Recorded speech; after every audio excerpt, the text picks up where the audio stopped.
আসসালামু আলাইকুম ওয়া রাহমাতুল্লাহি ওয়া বারাকাতুহু। দেশ বিদেশের সকল মুসলমান ভাই বোনদের জানাচ্ছি ঈদুল আজহার শুভেচ্ছা ও অভিনন্দন। আশা করি পৃথিবীর যে যেখানে আছেন সকলেই ভালো আছেন, সুস্থ আছেন এবং ভালোভাবেই ঈদুল আজহা উদযাপন করেছেন। আমরাও ভালো আছি আলহামদুলিল্লাহ।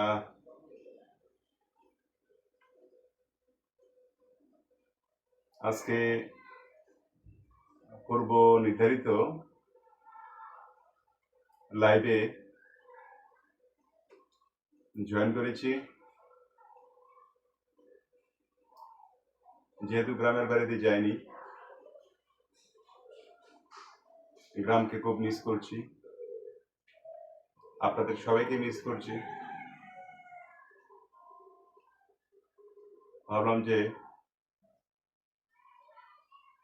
ঈদের যে আনন্দ সেটা কিভাবে ভাগাভাগি করা যায়। আমরাও ঈদের আনন্দ ভাগাভাগি করার জন্য আপনাদের সাথে লাইভে মিলিত হয়েছি।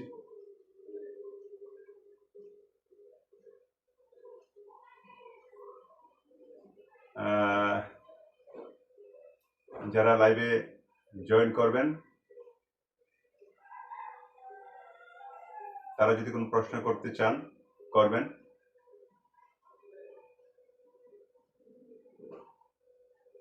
আজকে আমাদের লাইভে একজন অতিথিকে এনেছি। আমি দিনের বেলাতেই ঘোষণা দিয়েছিলাম, আপনারা যারা আমার ঘোষণা দেখেছেন তারা তো অলরেডি অবহিত হয়েছেন। আলহামদুলিল্লাহ আলহামদুলিল্লাহ আলহামদুলিল্লাহ, আল্লাহ তাআলার সেরা উপহার। মানুষকে আল্লাহ তাআলা উপহার দেন, কাউকে সন্তান দেন, কাউকে সম্পত্তি দেন, অনেককে অনেক কিছু দেন। আল্লাহর কাছে কোনো কিছুর অভাব নাই। আমি আল্লাহর নিকট শুকরিয়া জ্ঞাপন করছি যে আল্লাহ তাআলা আমাকে সন্তানের বাবা বানিয়েছেন। আজকে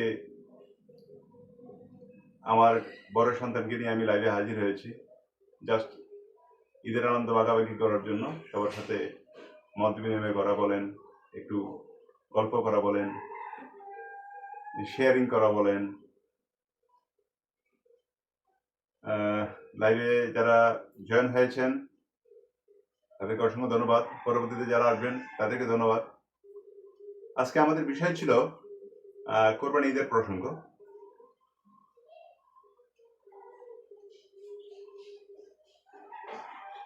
যারা যারা জয়েন হবেন তাড়াতাড়ি জয়েন হয়ে যান। আজকে আমাদের পূর্ব নির্ধারিত বিষয় ছিল ঈদ নিয়ে।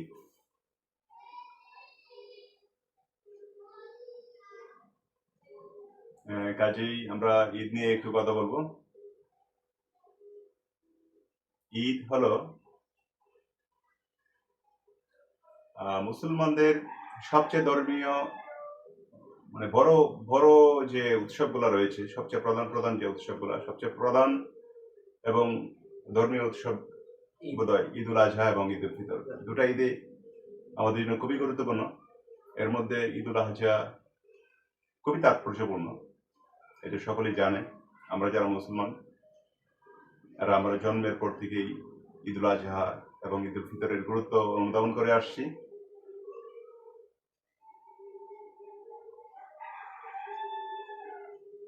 আজকেও তাই।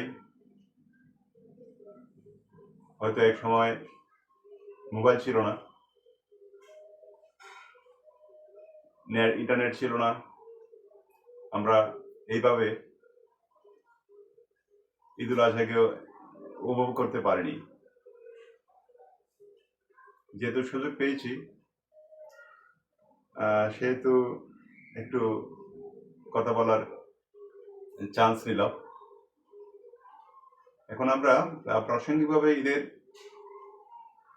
যে কোরবানি ঈদের যে ইতিহাস, যেহেতু ঈদুল আজহাকে নিয়ে আমরা, যেহেতু ঈদুল ফিতর তো আমাদের রমজান মাসে হয়, যেহেতু ঈদুল আজহাকে নিয়ে আমাদের কথা বলা, সেহেতু কোরবানির ইতিহাসকে নিয়ে আমরা একটু আলোচনা করতে চাই, অল্প আকারে হলেও। যেহেতু আমরা এখানে দুজনেই জেনারেল স্টুডেন্ট। আমি যখন স্টুডেন্ট ছিলাম, আমিও জেনারেল স্টুডেন্ট।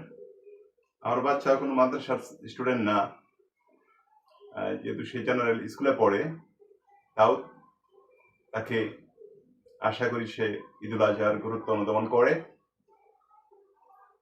কাজেই তোমাকে ধন্যবাদ আল মুক্তাদির মাহিন। আজকে এখন আমরা আমাদের আলোচনায় যাই। অনেকেই জয়েন করছে লাইভে, অনেকেই জয়েন করেছে লাইভে। আমি আলোচনা যাওয়ার আগে কিছু প্রশ্নের উত্তর দিয়ে যাই। কেমন আছেন আপনি? আইমান আহসান স্পর্শ, আমার ছোট ভাই, সে রাজবাড়ি থেকে রাজেন্দ্র কলেজের স্টুডেন্ট। আলহামদুলিল্লাহ। আইমান বলতেছি যে বাইস্তা কেমন আছে? যারা আমাকে চিনে তাদের ভাতিজাকে অনেকে চিনে। বাইস্তা আলহামদুলিল্লাহ ভালো আছে। আমার এক বন্ধু, প্রিয় বন্ধু, আমার কলেজের বন্ধু, এভাবে বললে হয়তো অনেকেই কিছু মনে করতে পারে, কিছু করার নাই। আমার পরাণের বন্ধু যাকে বলে আর কি, সেই মোহন, রাজমোহন জয়েন করেছে। থ্যাংক ইউ বন্ধু। একটু আলোচনা করি, সাথেই থাকো। জুবাইর ইসলাম আমার ছোট ভাই, আমাদের বিশ্ববিদ্যালয়ের আমার সহকর্মী। আসসালামু আলাইকুম স্যার, কেমন আছেন? ঈদ মোবারক।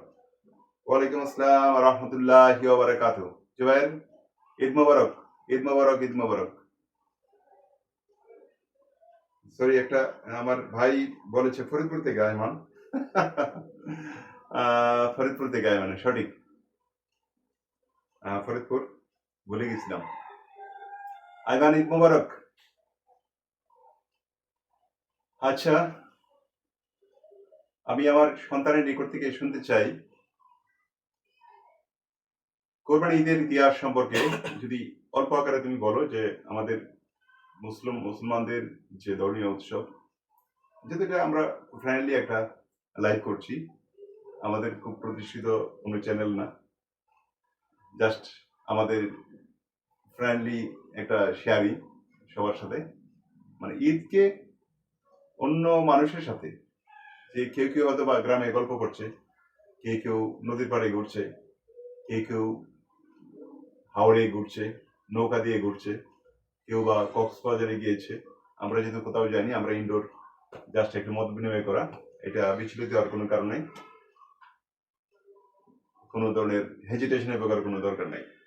আমরা যেহেতু ঈদকে সামনে রেখে আমরা নির্মিত হয়েছি, যেহেতু আমরা আমাদের আল্লাহর কাছে আমাদের জবাব দিতে আছে, কাজে অল্প হলেও সাধারণ জ্ঞান হলেও আমাদের রাখতে হবে। ইসলামের ইতিহাস, কোরবানি ঈদের ইতিহাস, ইসলাম কি বলে সেই ব্যাপারে অল্প করে আমি জানতে চাচ্ছি, তোমার কাছ থেকে জানতে চাই, যদি তুমি বলো। আসসালামু আলাইকুম, আশা করি সকলেই ভালো আছেন, আমিও ভালো আছি। প্রথমত সবাইকে ঈদ মুবারক এবং শুভেচ্ছা। দ্বিতীয় দিন আমরা আজকে এসে পড়েছি। তো আজকে ধন্যবাদ বাবা তোমাকে আমাকে আজকে এখানে আনার জন্য। আজকে আমরা একটু জানার চেষ্টা করব কোরবানি ঈদ, ঈদুল আজহা, যাকে আমরা বাংলায় বলে থাকি বড় ঈদ, আমাদের আনন্দের দিন। এটা একটা সংক্ষিপ্ত পটভূমি আমি তুলে ধরার চেষ্টা করব আজকে। আমরা জানি আমাদের উম্মত যারা আছে, আমরা মহান আল্লাহ তাআলা যুগে যুগে নবী রাসূলগণ পাঠিয়েছেন আমাদেরকে পথ দেখানোর জন্য, রাস্তা দেখানোর জন্য। মানুষ মাত্রই ভুল, তো এই ভুলটা যাতে না হয়, আমরা যাতে সঠিক পথে যেতে পারি, সেই জন্য নবী রাসূলগণ পাঠিয়েছেন। এবং তাদের মধ্যে একজন হচ্ছেন হযরত ইব্রাহিম আলাইহিস সালাম। আমরা সকলেই তার গল্প ছোটবেলা থেকে পড়ে বড় হয়েছি, এবং আমরা জানি তার অনেকগুলো গল্প আছে যেখানে মহান আল্লাহ তাআলা তাকে পরীক্ষা করেছেন বারবার। বারবার পরীক্ষার মাধ্যমে তিনি তার ঈমান কতটুকু শক্ত তা জানার চেষ্টা করেছেন। এভাবেই একদিন তিনি ঘুমের মধ্যে স্বপ্ন দেখলেন। মহান আল্লাহ তাআলা তার স্বপ্নে এলেন এবং বলতেছেন, ইব্রাহিম, তুমি তোমার পছন্দের বস্তুকে কুরবানি করো। তখন তিনি তার উটের যে পাল ছিল সেখান থেকে কিছু সংখ্যক উট কুরবানি করে দিলেন। এভাবে কয়েকবার তিনি কুরবানি করলেন, কিন্তু প্রতিবারই স্বপ্নে মহান আল্লাহ তাআলা আসতো এবং বলতো যে তুমি তোমার সবচেয়ে পছন্দের প্রিয় বস্তুটাকে কুরবানি করো। তখন তিনি চিন্তায় পড়ে গেলেন, তিনি এতগুলো উট আল্লাহর রাস্তায় কুরবানি করে দিলেন, কি হতে পারে তার সবচেয়ে পছন্দের জিনিস বা বস্তু। তখন তিনি চিন্তার পর বুঝতে পারলেন তার সবচেয়ে পছন্দের জিনিস সেটা হচ্ছে তার পুত্র ইসমাইল আলাইহিস সালাম। তখন তিনি কিছুটা ভাবলেন এবং তার পুত্রের কাছে চলে গেলেন এবং তার পুত্রের কাছে গিয়ে তিনি বললেন, এ পুত্র, আমি স্বপ্নে দেখেছি মহান আল্লাহ তাআলা আমাকে বলছেন আমার সবচেয়ে পছন্দের জিনিসকে কুরবানি করে দিতে। তুমি জানো আমার সবচেয়ে পছন্দের জিনিস বা মানুষ হচ্ছে তুমি। এটা বুঝতে পেরে হযরত ইসমাইল আলাইহিস সালাম তার পিতাকে উদ্দেশ্য করে বললেন, আল্লাহ তাআলা সন্তুষ্টি এবং আপনার যা ভালো মনে হয় আপনি তাই করুন। নিশ্চয়ই ইনশাআল্লাহ আমাকে ধৈর্যশীলদের অন্তর্ভুক্ত পাবেন। তখন তারা কিছুদিন পর কুরবানির প্রস্তুতি নিলেন এবং পাহাড়ে চড়ে উঠে গেলেন এবং হযরত ইব্রাহিম আলাইহিস সালাম হযরত ইসমাইল আলাইহিস সালামকে যখন জায়গায় অবস্থান করালো কুরবানি দেওয়ার জন্য, তখন ইসমাইল আলাইহিস সালাম বলছিলেন, পিতা, আপনি আপনার চোখগুলোকে কালো কাপড় দিয়ে বেঁধে রাখেন, কেননা আপনি কখনোই সহ্য করতে পারবেন না এই দৃশ্যটা। তখন সেই মুহূর্তটা আমরা অনুধাবন করতে পারতেছি কতটুকু কষ্টকর ছিল একজন পিতার জন্য। যখন সবকিছু রেডি এবং ইসমাইল আলাইহিস সালাম শুয়ে পড়লেন এবং ইব্রাহিম আলাইহিস সালাম তার গলায় ছুরি ধরলেন, তখন তিনি চালাতেই যাবেন, তখন মহান আল্লাহ তাআলা সেই কুরবানিকে কবুল করে নিলেন আগেই এবং তিনি সেখানে ফেরেশতাগণের মাধ্যমে ইসমাইল আলাইহিস সালামের জায়গায় জান্নাতি একটি পশু নিয়ে আসেন এবং সেটি কুরবানি হয়ে যায়। এবং সেই সময় থেকেই আমাদের যে আজ পর্যন্ত আমরা কুরবানি দিচ্ছি মহান আল্লাহ তাআলার সন্তুষ্টি অর্জনের জন্য, সেই সময় থেকে চলে আসছে, ইনশাআল্লাহ কিয়ামতের আগ পর্যন্ত চলবে। এবং আমরা বুঝতে পারি কতটুকু ঈমান শক্ত থাকলে একজন পিতা তার পুত্রকে কোরবানির জন্য প্রস্তুত করতে পারে। আমাদের এখান থেকে অনেক শিক্ষা নেওয়ার আছে, ধৈর্য, আল্লাহ তাআলার প্রতি ত্যাগ আর অন্যান্য বিষয়। ধন্যবাদ বাবা। অনেক ধন্যবাদ। তুমি অল্প আকারে হলেও যদি বা এই বিষয়টা নিয়ে আরো বিশদ আলোচনা রয়েছে হাদিসে বিভিন্ন ধরনের, আমি অনেক হুজুরদের কাছ থেকে অনেক বক্তব্য শুনেছি। তুমি সুন্দর করেই বলেছো, যদি বা অল্প আকারে আলোচনা হয়েছে, বিস্তর আলোচনা করা আসলেই আমাদের জন্য কঠিন। এরপরে শুকরিয়া, আলহামদুলিল্লাহ। ইসলামের ইতিহাসে ত্যাগ করা, যে কোরবানির, আল্লাহর রাস্তায় যে কোরবানি দেওয়া, এটা একটা বিরল ইতিহাস। আমি গত শুক্রবারে মসজিদে, ইব্রাহিম আলাইহিস সালাম জাতির পিতা, যদি আমি ভুল না বলি, তাই না? জাতির পিতা উনি হলেন কেমন করে? হুজুর তখন বলতেছিলেন যে উনি এক সন্তানের পিতা ছিলেন। উনি আল্লাহ তাআলা ওনার প্রতি যখন খুশি হয়ে গেল, উনি ওনার নিজের, আমি এখন বাবা হিসেবে আমি বুঝতে পারি যে তুমি আমার কাছে কত প্রিয়। তেমনি ভাবে ইব্রাহিম আলাইহিস সালাম তো তার প্রিয় সন্তানের, যে একজন বাবার নিকট একজন সন্তানের যে প্রিয় বস্তু কিছুই হইতে পারে না দুনিয়াতে। সেক্ষেত্রে আল্লাহ তাআলা খুশি হয়ে ওনার যে ত্যাগ, সে ত্যাগে খুশি হয়ে উনি ওনাকে মুসলিম জাতির পিতা বানিয়ে দিয়েছেন।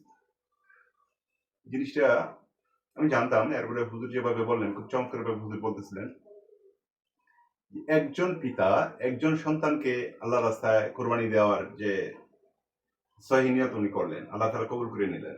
আল্লাহ তাআলা ইচ্ছা করলে কিন্তু ঘোষণাও দিতে পারতেন, কিন্তু উনি ওনার হলো পরীক্ষা করা, উনি ওনার পরীক্ষায় পাশ করে ফেললেন। ওনার পরীক্ষা পাশ করার পরে আল্লাহ তাআলা খুশি হয়ে গেলেন। আল্লাহ তো মহাপরাক্রমশালী, মহাবিচক্ষণ, দয়াশীল এবং ক্ষমাশীল। এখন উনি পশু এনেছেন ওনার কুদরতি দ্বারা। এই ট্রেডিশন যদি থাকতো তাহলে আমরা কি করতাম? আমরা তো এই ট্রেডিশন ধরে রাখতাম, কিন্তু আমরা মুসলমান। কাজে আল্লাহ তাআলা খুশি হয়ে ওনাকে মুসলিম উম্মার, মুসলিম জাতির পিতা বানিয়ে দিলেন। এর চেয়ে বড় পুরস্কার কি হতে পারে? কিন্তু এই যে পুরস্কার যে উনি পেলেন, এটা কি সাধারণ মানুষের দ্বারা সম্ভব? আমাদের দ্বারা, অথবা আমরা বর্তমান যে জমানায় যে ধরনের অবস্থা চলছে, সেই ধরনের অবস্থার মধ্যে দিয়ে যদি আমরা বিবেচনা করি, এটা কত কঠিন এবং মহা কঠিন, আমাদের জন্য মহা কঠিন। যাক, এটা একটা শিক্ষা, ইসলামের শিক্ষা। শুধু কোরবানি থেকেই শিক্ষা গ্রহণ করলে হবে না। আল্লাহ তাআলা যে ধর্মীয় বিধান আমাদের জন্য রেখেছেন, সেই বিধানও আমাদের অক্ষরে অক্ষরে পালন করতে হবে। বিশেষ করে মহাগ্রন্থ আল কোরআন, এই আল কোরআনকে আমাদের জীবনে ধারণ করতে হবে ওতপ্রোতভাবে। শাশ্বত বিধান, শাশ্বত সংবিধান, পৃথিবীতে একমাত্র সংবিধান, মানুষের তৈরি যে সংবিধান এবং আল্লাহর তৈরি সংবিধান।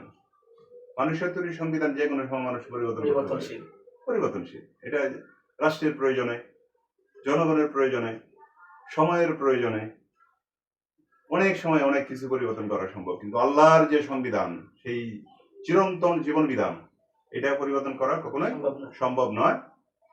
এই পৃথিবী যিনি পরিচালনা করছেন, যিনি ইহকাল এবং পরকালের মালিক, তিনি এটার পরিচালক। আল্লাহ মহান, আল্লাহ এটার পরিচালক। সেক্ষেত্রে শুধু যে কোরবানির সময় আমরা কোরবানি দেই, আমি মনে মনে ভাবি অনেক সময় যে একটা মানুষ কোরবানি দেয় আল্লাহকে খুশি করার জন্য। আল্লাহ তাআলা তো কোরবানির গরুর রক্ত নেন না, আল্লাহ তাআলা তো 1 কেজি মাংস নেন না। আল্লাহ তাআলা যদি চাইতেন যে আমি গরুর বড় গরুটা চাই, কত মানুষ কত গরু নিয়ে ঝাঁপায় পড়তো, কিন্তু আল্লাহ তাআলা কি একটু চামড়া চান, একটু গরুর টুকরা চান, রক্ত চান? আল্লাহ তাআলা মানুষের অন্তর দেখেন, যে নিয়ত দেখেন। এবং আল্লাহকে আমরা হয়তোবা আল্লাহ তাআলা যে বিধান আমাদের দিয়েছেন, সেই বিধানকে অনুসরণ করে আমরা কোরবানি করি। কোরবানি করলে শুধু হবে না, কোরবানি করার মধ্যেও যে মানুষের ভিতরে যে কি হয়, এটা যে পশুত্ব থাকে, মানে এটা কোরবানি হলো জাস্ট মানুষের পশুত্বকে বরণ করে দেয়, অন্তরের দরজাটা খুলে দেওয়া, মানুষের মধ্যে উদার হওয়া। একটা কোরবানি দেওয়ার পরে, গতকাল যে আমরা কোরবানি দিলাম, সেই কোরবানির সময় আমাদের অনেকগুলো প্র্যাকটিক্যাল একটা শিক্ষা আছে। এই শিক্ষাগুলা, যেমন আমি বাবা হিসেবে তোমাকে আমি শিখিয়েছি যে কি করতে হবে, তুমি আমার কথা মতো করেছো, সেভাবে আমি একটা সময় দুনিয়াতে আমি থাকবো না, তখন এই ধারাবাহিকতা তোমাকে বজায় রেখে চলতে হবে। এবং শুধু আমি বাবা হিসেবে ভুল করতে পারি, তোমাকে অবশ্যই হাদিস এবং কোরআন, ইসলামে কিভাবে কোরবানি দিতে বলেছে, সেই তত্ত্বকে পুঙ্খানুপুঙ্খভাবে লালন এবং পালন করতে হবে।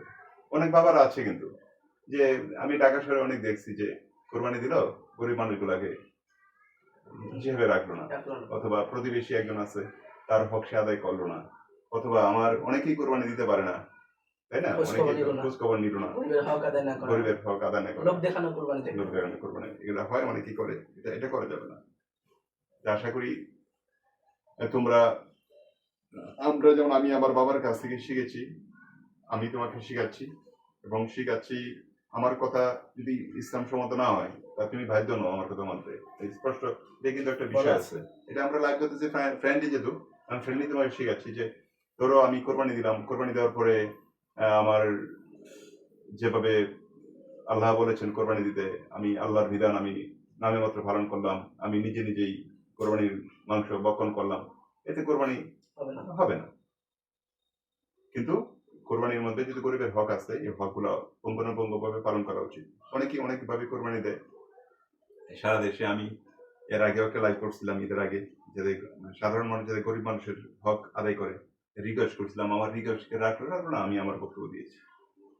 আসসালামু আলাইকুম ওয়া রাহমাতুল্লাহ, বরকাতুল ঈদ মোবারক। আপনাদের সবার জন্য দোয়া ও দাওয়াত রইল। ইসরাইল স্যার, আইডিয়াল স্কুলের প্রিন্সিপাল, অনেক ধন্যবাদ আপনাকে। আহমেদ সিয়াম বলেছেন শিক্ষামূলক উদ্যোগ, অনেক ধন্যবাদ সিয়াম ভাই।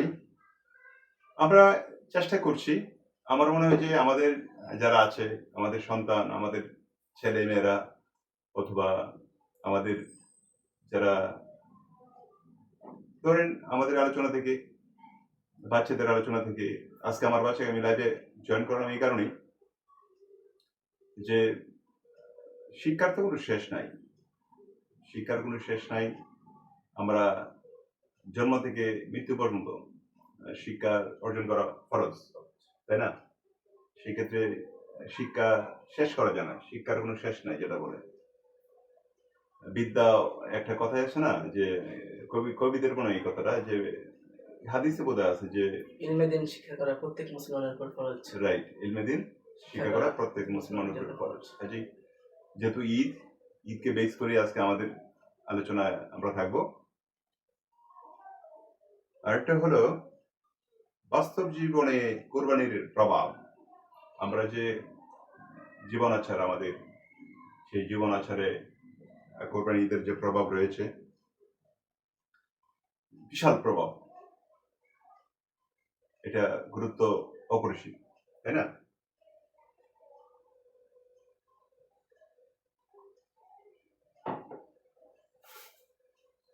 বাস্তব জীবনে আমাদের কোরবানির অনেক প্রভাব রয়েছে। গ্রামের মানুষগুলো যেভাবে ঈদ করে, আমরা যারা শহরে চাকরি সুবাদে রয়েছি তাদের এক প্যাটার্ন একরকম, গ্রামের মানুষের প্যাটার্ন একরকম। গ্রামের মানুষরা কোরবানি দেওয়ার সময় আরো আশেপাশের লোকগুলাকে একটা মহা উদযাপন হয়, উৎসবে পরিণত হয়। ঈদ মানে উৎসব, এটাও ঠিক, এটার কোনো বিকল্প নাই। উৎসব এটা, বিশেষ করে ধর্মীয় উৎসব, ইসলাম ধর্মের সবচেয়ে বড় উৎসব হলো ঈদ। কাজেই ঈদ যেমন একটা স্বপ্নের মতো মনে হয়। ঈদ আসলো, ঈদ চলে গেল। সেই ঈদকে বেশ করে মানুষ দূর দূরান্ত থেকে এত কষ্ট করে মানুষ সে একটা ঈদ উদযাপন করার জন্য, গ্রামের মানুষগুলা কি কষ্ট করে তার ভাইয়ের সাথে একটু দেখা হবে, তার বোনের সাথে দেখা হবে, তার মায়ের সাথে একটু ঈদ করবে, হাজার হাজার টাকা খরচ করে মানুষগুলা, এই যে ট্রেনের যে যাত্রা, কত কঠিন যাত্রা, এবং বাসের টিকিট না পাইয়া ঝুলন্ত অবস্থায় দেখা গেল মানুষ গ্রামে চলে যাচ্ছে, বৃষ্টিতে ভিজে, রোদ্রে পুড়ে, এবং 500 টাকার গাড়ি ভাড়া 1000 টাকা দিয়ে, হ্যাঁ, সেই একটা বিশাল একটা স্বপ্ন বাড়ি যাবে, কি একটা স্বপ্ন যাবে বাড়ি আমার, স্বপ্ন যাবে বাড়ি আমার, একটা গান যখন শুনি খুবই আবেগে আপ্লুত হই। একসময় আমরা এমন ছিলাম, এখন তোমরা হয়তো হয়েছ, আমরা তোমাদের মধ্যে বয়সে থাকতে এই ধরনের আবেগ ছিল আমাদেরও। আরমান বলেছে, ভালো লাগলো, বাবার ছেলের মধ্যে এইরকম সম্পর্ক হওয়া দরকার। আমার বাবার সাথেও ফ্রেন্ডলি সম্পর্ক ছিল, উনি আল্লাহর জিম্মায় আছেন। 1.5 বছর ধরে আব্বুর জন্য দোয়া চাই সকলের কাছে। ফি আমানিল্লাহ, আল্লাহ তাআলা আমার আব্বুকে জান্নাতবাসী করুন, আমিন। আনিসুল ইসলাম ভাই লিখেছেন, ভাই ঈদ মোবারক ভাই, বিশেষ করে চাচুর জন্য বেশি দোয়া রইল। চাচু কি আমার কথা মনে কি পড়ে? তুমি হয়তো, তোমার স্মরণ আছে যে আমরা যখন গুলশান থেকে সাভারে আসি, তখন আইডিয়াল স্কুলে তুমি ভর্তি হয়েছিলে, যে ব্যাপারে এখান থেকে শিফট হয়ে গেলে পরে সেই ইসরাইল স্যার আজকে জয়েন করেছে। আমি চিনি তাকে। তুমি একটা আসসালামু আলাইকুম, ঈদ মোবারক। আশা করি ভালো আছেন। আমি অনেক ভালো আছি। ওদের কথা আমার সব মনে আছে এখনো।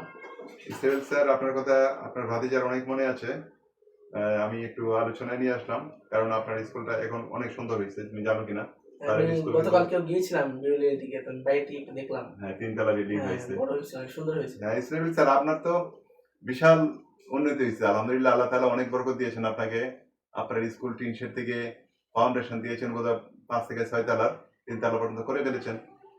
আপনার স্কুল গতকাল দেখে এসেছে, সে ঘুরতে গেছিল ঈদের দিন বিকালে একটু তার বন্ধুকে নিয়ে। আর দিন আমি সহ তোমাকে নিয়ে ঘুরে আসবো। অবশ্যই আপনার স্কুল পরিদর্শন করা হবে, এবং আপনার স্কুলে পরিদর্শন করার পরে একটা সেশন হবে ইনশাল্লাহ। একটা ইংরেজিতে একটা ক্লাস হবে, আপনি আপনার বাদে যে একটা ক্লাস নেবে, ইংলিশ হোক আর বাংলা হোক, একদিন আমরা আপনাকে ফোন করে আসবো। এই যদি আপনার হল রুম থাকে, হল রুমে একটা কি হতে পারে, একটা সেমিনার সেমিনার হতে পারে। দিতে পারে। ওকে, সেমিনার হতে পারে আপনার স্কুলে। আমরা একটা সেমিনার করার জন্য এবং আমরা আরো করতে পারি, যেহেতু আমরা এডি কুইজ চালাই, তো আমরা এডি কুইজ থেকে যদি কোনো একটা কুইজের আয়োজন করি সেই স্কুল স্টুডেন্টদের জন্য করতে পারি। Okay fine. ইসলাম স্যার, আপনি অবশ্যই শুনছেন যে আপনার ভাতিজার আগ্রহ হলো সে ইডি কুইজ বাংলাদেশ একটা কুইজ কম্পিটিশনের সে ফাউন্ডার, একটা পেজ আছে তার। আমি আপনাকে পার্সোনালি ওর আইডিটা দিয়ে দিব। ইডি কুইজ বাংলাদেশ সিও সে, এটার প্রতিষ্ঠাতাও সে। আপনার স্কুলে বাচ্চাদের জন্য একটা কুইজ প্রোগ্রাম করতে পারে, তাহলে সাধারণ বাচ্চাদের একটা জ্ঞানের পরিধি বৃদ্ধি পেতে পারে, তাদের একটা অভিজ্ঞতা হতে পারে। সেটার আয়োজন করবে আপনার স্কুলে। আপনি সেইভাবে একটু নেবেন, সময় দিবেন। স্যার বলেছেন ইনশাল্লাহ, ইনশাল্লাহ এটা হতেই হবে। আমি আপনার ভাতিজাকে, আমি তো পারি নাই যেহেতু আমিও একটা প্রাইভেট বিশ্ববিদ্যালয়ে আছি, আপনি জানেন, আপনার সবই জানা। সেই ক্ষেত্রে আমি যেগুলো পারিনি, আমার অনেক স্বপ্ন ছিল জীবনে, আমি যেগুলো পারিনি, আল্লাহ তাআলার কাছে আমি বারবার আকুতি জানাই যে শিক্ষামূলক, বিশেষ করে শিক্ষামূলক বিষয়ে আমার যে স্বপ্ন ছিল, যে স্বপ্ন আমি বাস্তবায়ন করতে পারিনি, সেই স্বপ্ন আমার সন্তানদের দিয়ে আল্লাহ তাআলা অবশ্যই পূরণ করাবেন। এটা আমার আল্লাহ তাআলার প্রতি অগাধ বিশ্বাস রয়েছে। আমিও আমার জীবদ্দশায় যতটুকু পারি আমি চেষ্টা করে যাবো ইনশাল্লাহ। ইনশাল্লাহ সেই চেষ্টায় আছি এবং সেই চেষ্টার সেই সূচনা করেছে। আপনি কিছুদিন পরেই ইনশাল্লাহ, যদি আল্লাহ সহায় হয়, তাহলে তার কার্যক্রম বাস্তবে পরিণত হবে এবং আপনার স্কুলকে দিয়েই শুরু করব। ইনশাআল্লাহ। ঠিক আছে, আপনার স্কুলকে দিয়ে শুরু করব। আমরা কুইজ কম্পিটিশন একটা আছে, যদি বা সে একটা গত ফেব্রুয়ারি মাসে একটা কুইজ কম্পিটিশন করেছিল। সারা বাংলাদেশ থেকে 250 পোলাপান রেজিস্ট্রেশন করেছিল, ছেলে মেয়ে, সারা বাংলাদেশ ব্যাপী। আর সামনেও তার একটা প্রোগ্রাম আছে, যেহেতু সে এসএসসি পরীক্ষার্থী, এতটুকু মানে একটা সীমাবদ্ধতা তার রয়েছে, যেহেতু পড়াশোনার রানিং স্টুডেন্ট। এসএসসি ছাত্ররা অথবা এসএসসি পোলাপান আর কতটুকু বা কি করতে পারে, আপনি তো নিজেও শিক্ষক, আপনি নিজেও জানেন। সেক্ষেত্রে সে তার মধ্যে আমি বীজ বপন করিয়েছি, মানে বিশেষ করে ছাত্র ছাত্রীদের কল্যাণের জন্য শিক্ষামূলক মানে কাজের সে জীবনে ওতপ্রোতভাবে আশা করি জড়িয়ে থাকবে। আর বাকিটা আল্লাহ দিচ্ছে, আমি চেষ্টা করে যাব। সে অলরেডি শুরু করেছে আরো 6 মাস আগে থেকেই। সারা বাংলাদেশ থেকে আমাদের প্রায় 10,000 স্টুডেন্ট কিন্তু আমাদের সাথে সবসময় কানেক্টেড থাকে এখন। রাইট, 10,000 বোধহয় 600 হয়ে গেছে, হ্যাঁ, দেখলাম বেশি যে হয়ে গেছে। আরো বেশি হয়ে গেছে। 10,500 পোলাপানের মতো পোলাপান, ছাত্রছাত্রী ইনক্লুডিং আছে, তাদের সাথে একটা কানেক্টিং, যেটা শিক্ষা পরিবার বলা হয়। ভালো থাকবেন বন্ধু। ঈদ মোবারক। মাহমুদুল হাসান আফেল, আমার বন্ধু, প্রিয় বন্ধু আমার, ঈদ মোবারক তোমাকে। আফেল, তুমি যদি কোনো প্রশ্ন করতে পারো। আমরা ঈদ উপলক্ষে তোমার ভাতিজাকে নিয়ে একটু একটা স্পেশাল, এটা তো আমার জন্য স্পেশাল, মানে কি, জীবনে আল্লাহ তাআলা আমাকে সন্তান দিয়েছেন এবং সেই সন্তানকে নিয়ে আমি লাইভে কথা বলতেছি, এর চেয়ে প্রাপ্তি আমার জীবনে আর বড় কিছু হতে পারে না। জাস্ট ঈদের আনন্দ ভাগাভাগি করা এবং একটু গল্প করা, এটার জন্য আমি এটাকে স্পেশাল লাইভ মনে করি। হ্যাঁ, তুমি কেমন আছো আফেল, তুমি জানাবা। তুমি অবশ্যই বাড়িতে আসো ছুটিতে। আমি তোমাকে ফোন না দিলে আমি খবর পেয়েছি এবং তোমাদের আগমন আমি জানতে পেয়েছি। ভালোভাবে ঈদ কাটাও, খুব সাবধানে থাকবা। আর বাড়িতে আসো যেহেতু, খাওয়া কম খাওয়া, তোমার প্রতি আমার অনুরোধ। যেহেতু ওয়েট লস করছো ট্রেনিং সেন্টারে, আবার গরুর মাংস কি বলে এটাকে, বেহিসাবি যেটাকে বলে আর কি, মানে হিসাবের বাইরে খাওয়া, 2 কেজি ওয়েট বাড়ায় আবার ওখানে গিয়ে 2 কেজি কমানোর দরকার নাই। তুমি সকালবেলা একটু দৌড়বা। আমাদের ফেকনি রোডে খুব সুন্দর জায়গা আছে, তোমারও তো ওইদিকে জমি জমা আছে, সব মিলে একটা সুন্দর, যেহেতু বর্ষাকাল এখন, গ্রামের আবহাওয়া তো অনেক সুন্দর। তোমার জন্য অনেক ধন্যবাদ, অনেক শুভকামনা। আচ্ছা, আমরা আহ, একটু বিচিত্র, একটু ঈদ আনন্দ নিয়ে আমরা কথা বলি। মানে কি মনে হলো তোমার? তুমি তো হয়তো এর আগের বছর হয়তো বা 6-7 যখন পড়তা, তখন হয়তো তোমার অনুধাবন করার শক্তি এত ছিল না। এখন তুমি ক্লাস 10 পড়ো অথবা এসএসসি পরীক্ষার্থী, কি অনুধাবন করতে পারলা যে ঈদ, শহরের ঈদটা তোমার কেমন মনে হলো? আচ্ছা, সেটা হচ্ছে অনেকগুলো ঈদ পালন করছি। এবার ঈদটা একটু আমার জন্য ভিন্নধর্মী ছিল, কারণ আমার এসএসসি রিসেন্টলি শেষ হয়েছে। কোনো ধরনের টেনশন মাথায় নাই, কোনো ধরনের প্রাইভেট নাই, স্কুল বন্ধ, আমাদের ঈদের পরে কোনো পরীক্ষাও নেই। তো এমনিতে অনেক এনজয় করছি, মাথায় কোনো স্ট্রেসই ছিল না। আরেকটা হচ্ছে আমরা যখন বাড়িতে ঈদ করতাম, আমাদের সবাই ফ্যামিলি মেম্বাররা থাকতো, যখন আমাদের দাদা দাদি বেঁচে ছিল, আমরা এক জায়গায় সবাই হইতাম, ওইটা অন্যরকম মজা ছিল। নিজেদের মধ্যে, ফ্যামিলির মধ্যে যে ঈদের ঘুম থেকে উঠে নামাজ পড়ে একসাথে নামাজ যাওয়া, ঈদগাহের মধ্যে নামাজ পড়া, যেটা আমরা শহরে পাই না। ঈদগাহে আমরা নামাজ পড়তে পারি না, ঈদগাহে নামাজ পড়ে সবার সাথে দেখা সাক্ষাৎ হওয়া, গ্রামের সকলের সাথে, আত্মীয় স্বজনদের সাথে দেখা সাক্ষাৎ হওয়া, এদের সাথে হয়তো আমাদের সচরাচর কথা হয় না, ঈদের সময় হয়তো দেখা হইতো। তো ওই জিনিসটা খুব মিস করছি এবার। আর কোরবানির ক্ষেত্রে এবার অনেক এনজয় করছি, আমরা নিজেরা গরু কাটছি এবং শিখছি অনেক কিছু, বাবার কাছ থেকে নতুন কিছু, কিভাবে কি করতে হয়, এবং ভবিষ্যতে যদি আমি করতে পারি সবকিছু। সব মিলিয়ে মনে হয় ভালোই লাগলো এবার ঈদ, কিন্তু গ্রামে করলে অন্যরকম একটা মজা লাগে, যেটা শহরে আসলে নাই। হ্যাঁ, অনেক ভালো বলেছো। মানে গ্রামের ঈদ আর শহরের ঈদের মধ্যে অনেক ইয়ে রয়েছে, পার্থক্য পার্থক্য আছে। রয়েছে। এটা সত্য, এটা মেনে নিতেই হবে।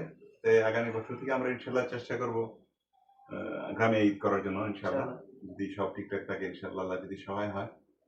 যেহেতু তোমার পরীক্ষা সবেমাত্র শেষ হলো, যে আর কয়েকদিন পরে যদি আবার প্র্যাকটিক্যাল পরীক্ষা রয়েছে, এই জন্য আমি এই জার্নিটা অ্যাভয়েড করছি এবার। তুমি তো সবই জানো, আমরা আগামীতে গ্রামে ঈদ করবো।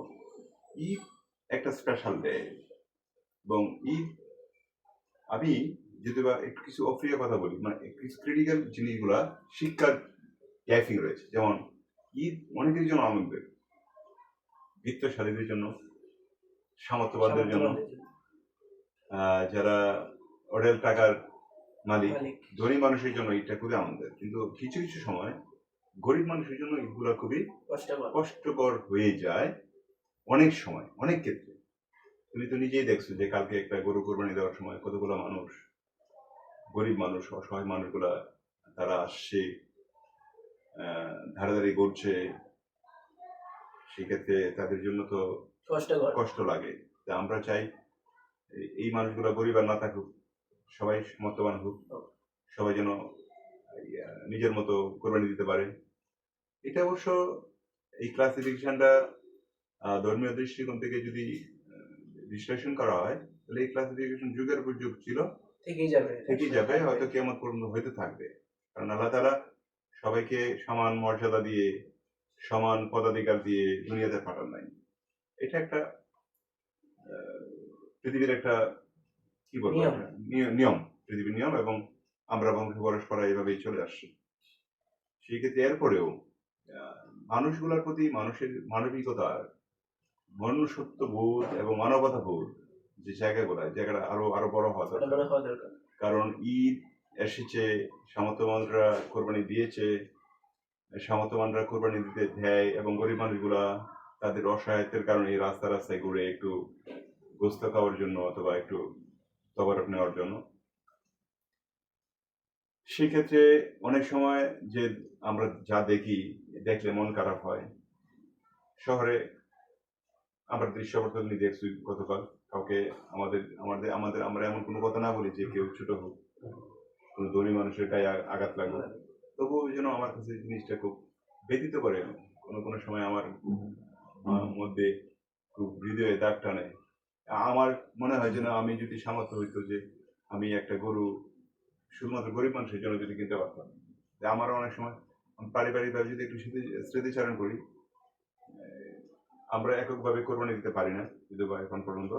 তো অনেক সময় দুজন তিনজন মিলে কোরবানি দিতে হয়। যেমন গতকাল আমরা শেয়ারিং এ কোরবানি দিলাম। এর আগেও বাড়িতে এই ধরনের ঘটনা ঘটছে, কিন্তু আম্মা যখন বেশি ছিল, তোমার দাদু যখন বেশি ছিল, তখন যে অল্প করে মাংস আমি দিতে পারি না, আমার অভ্যাস নাই, হয় না, আমি পারি না।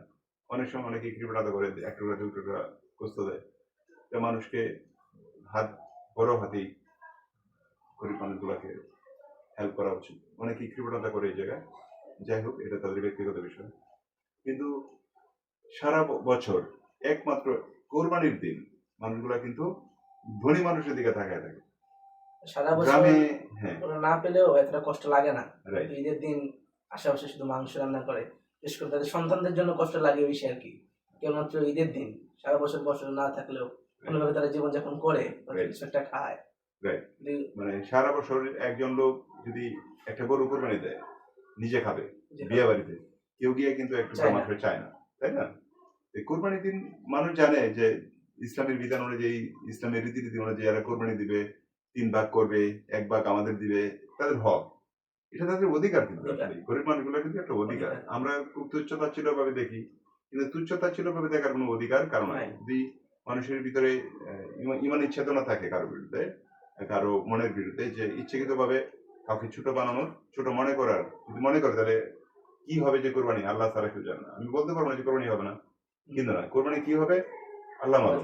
মানে আল্লাহ তাআলা এটা সিদ্ধান্ত নেবেন যে আমরা কি ধরনের কোরবানি করলাম, যে মানুষের হক আমরা আদায় করলাম না, এটা খুবই কষ্টকর।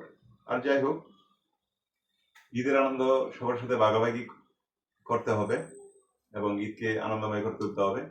ঈদের শিক্ষা আমাদের জীবনে গ্রহণ করতে হবে এবং এটা বাস্তব জীবনে প্রতিফলন করতে হবে। শুধু ঈদের মধ্য দিয়ে না, ইসলামের বিভিন্ন ধরনের বিধান, যেগুলো আমি একটু আগে বলতেছিলাম, যে ইসলামের তরিকা এবং ইসলামের রীতিনীতি, যে কালচার আছে, ইসলামের যে সংস্কৃতি, এই সংস্কৃতির মধ্যে দিয়ে আমাদের মুসলমান যেহেতু আমরা, আমাদের চলতে হবে। এর বাইরে গেলে আমাদের জন্য কল্যাণকর কিছুই হবে না। যত যে অবস্থায় থাকুক না কেন, তোমাকে 5 ওয়াক্ত নামাজ কায়েম করতে হবে, যাকাত দিতে হবে মানুষকে, যার সামর্থ্য আছে সেই সামর্থ্য অনুযায়ী, এবং বিশেষ করে কোরআনের যে কি হয়, কোরআন হলো কোরআন পড়া, কোরআনকে অনুসরণ করা, আল্লাহ তাআলার নির্দেশ মতো জীবন আচার করা, এটা হলো মানুষের জন্য, মুসলমানদের জন্য একবারই একটা বলতে পারো আইন, যে আল্লাহ তাআলা কি আইন তৈরি করেছে। মানুষের তৈরি আইন করলাম না একটু আগে, যে মানুষের তৈরি আইন এবং আল্লাহর তৈরি আইনের মধ্যে ফারাক আছে, ঠিক আছে? কাজী শরিয়ার আমাদের মোতাবেক সর্বাবস্থায় জীবনযাপন করা। শরীয়ত, রাইট, শরীয়ত অনুযায়ী আমাদের জীবনযাপন করতে হবে। এগুলো আমাদের অত্যাবশ্যকীয়, এবং এই জায়গায় কোনো ধরনের কৃপণতা করা যাবে না। কৃপণতা করা যাবে না, কোনো ধরনের ব্যর্থ করানো যাবে না। কারণ আল্লাহ তাআলা আমাদের দুনিয়াতে পাঠিয়েছেন, আমাদের কিছু কমিটমেন্ট আছে। যেমন স্কুলে তুমি রেজাল্ট হবে, তোমার একটা কমিটমেন্ট আছে যে আমার A+ পাওয়া চাই, আমি GPA 5 চাই, আমি প্র্যাকটিক্যাল পরীক্ষা তোমার হবে আমি 25 পাইতে চাও, একটা কমিটমেন্ট আছে। শিক্ষকদের কিন্তু একটা কমিটমেন্ট আছে, তাকে নাম্বার দেবে, যে তুমি পরীক্ষার রেজাল্ট পাওয়ার জন্য তুমি দিনের পর দিন প্রাইভেট পড়ো, রাত জেগে পড়াশোনা করো, তুমি SSC রেজাল্ট ভালো করার জন্য, কিন্তু তুমি কয়দিন বাঁচবে?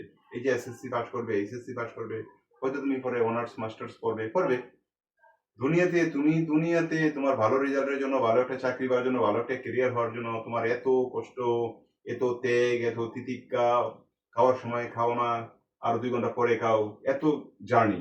কিন্তু তোমার যে দুনিয়ার যে সফর, এই সফরটা একদিন শেষ হবে, তারপর পরের সফর তো অনেক লম্বা।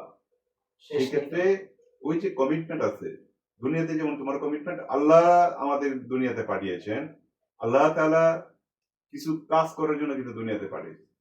তিনি বলেছেন যে কোরআনে, ওমা খালাকতুল জিন্না ওয়াল ইনসা ইল্লা লিয়াবুদুন, আমি জিন ও মানুষকে সৃষ্টি করেছি কেবলমাত্র আমার ইবাদতের জন্য।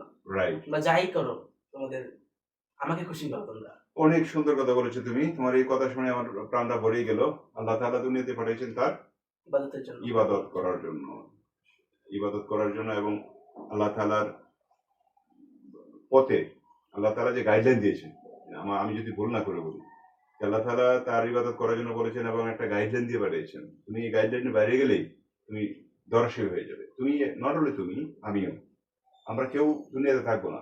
আল্লাহ তাআলা, তুমি আমার সন্তান, আল্লাহ তাআলা, আমি কি কোনোদিন কল্পনা করছি যে তুমি তোমার মতো সন্তান আমার দুনিয়াতে দিয়ে পাঠাবে? এটা ওনার পরিকল্পনা, তাই না? ওনার তো, উনি আমাদের দিচ্ছেন, ওনার হাতে তো ক্ষমতার অভাব নাই। এবং রিজিক, কিছু বিষয় আছে যে আল্লাহ তাআলা সরাসরি নিয়ন্ত্রণ করেন, তুমি জানো তো সেগুলো। মানে তকদিরে তো লেখাই থাকে আসলে কি হবে না হবে। তকদির বিশ্বাস করতে হবে। রাইট, তকদির মানে ভাগ্য বিশ্বাস করতে হবে, এবং এটার পাশাপাশি কাজ করে যেতে হবে। হায়াত, রিজিক, এটা দন, সম্মান, এগুলো সরাসরি আল্লাহ তাআলা নিয়ন্ত্রণ করে থাকেন। কাজেই এনে কোনো ধরনের কনফিউশন থাকার কোনো সুযোগ নাই। আচ্ছা, আরেকটা হলো আমাদের ঈদের যে কোরবানির শিক্ষা তো আলোচনা করলামই। আমরা ঈদের কোরবানি থেকে আমরা কি শিক্ষা পাই? সেটা নিয়েও একটা আলোচনা হতে পারে। যেমন আমরা কোরবানি তো আলোচনা হয়ে গেল মোটামুটি। আমরা কোরবানি থেকে যে শিক্ষাগুলো পাই সেটা তো আলোচনা হয়েছে। বিশেষ করে স্যাক্রিফাইস করা, আল্লাহ রাস্তায় স্যাক্রিফাইস করা। কোরবানি দেওয়া মানে স্যাক্রিফাইস করা। কতগুলো প্রাণ, কয়েক লক্ষ গরু গতকাল কোরবানি হয়েছে, সবাই কিন্তু আল্লাহকে খুশি করার খুশি জন্য। করার জন্য। মানে কোরবানি, আল্লাহ তাআলা বলছেন কোরবানি দিতে হবে, সবাই কোরবানি দিয়েছে। কতগুলো প্রাণ, কতগুলো পশুকে আল্লাহ কোরবানি রাস্তায় দেওয়া কোরবানি হয়েছে করা। আল্লাহকে খুশি করানোর জন্য। কার কোরবানি আল্লাহ কবুল করেছেন অথবা কারটা করেননি সেটা তো আল্লাহ তাআলার, উনি সিদ্ধান্ত জানেন। নেবেন। না, আমাদের তো আর জানা নাই কার কোরবানি হয়েছে হয়নি। কিন্তু আল্লাহ তাআলার এই যে স্যাক্রিফাইস, মানুষ 1 লাখ টাকা, 2 লাখ টাকা, 3 লাখ টাকা দিয়ে কোরবানি দেয় আল্লাহকে খুশি করার জন্য। শুধু কোরবানি দিয়ে এবার মানুষের লাইফটাই কিন্তু এই ধরনের একটা স্যাক্রিফাইস আল্লাহ তাআলা ধরেন। মানে এই যে মানুষকে মানুষ স্যাক্রিফাইস করে, আল্লাহ তাআলা আমাকে স্যাক্রিফাইস করছে, তাই না? আমরাও তো মানুষকে স্যাক্রিফাইস করতে পারি। ধর্মীয় রীতিনীতি অনুযায়ী একজন আরেকজনকে স্যাক্রিফাইস করবে, তারপর আল্লাহ তাআলাকে খুশি করবে, তাই না? আমরা তো আল্লাহ তাআলার কমিটমেন্ট অনুযায়ী আমরা কোরবানি দিচ্ছি, আমরা নামাজ পড়তেছি, আমরা হজে যাচ্ছি, আমরা রোজা রাখতেছি, তাই না? সবই করতেছি। কিন্তু মানুষের মধ্যে যে ভ্রাতৃত্বের যে বন্ধন, মুসলমান পরস্পর ভাই ভাই, এই জিনিসটা থেকে বোধহয় আমরা কোনো জায়গায় সরে যাচ্ছি। এইটা হলো মহাবিপর্যয়ের একটা লক্ষণ। কাজেই শুধু কোরবানির উপরে ডিফেন্স করা হবে না, মানুষের মধ্যে ভ্রাতৃত্বের বন্ধন কি করতে হবে? বাড়াইতে হবে। মানুষকে মানুষ মনে করতে হবে। হিংসা, অহংকার, হিংসা মানুষকে কি করে? পতন, পতনের মূল। পতনের মূল। হিংসা হলো পতনের মূল। আর হিংসা মানুষকে জ্বালিয়ে বৈষম্য পুড়িয়ে, সৃষ্টি করে। হ্যাঁ, একদম। হিংসা, বিদ্বেষ এবং অহংকার কি করে? মানুষকে ধ্বংস করে।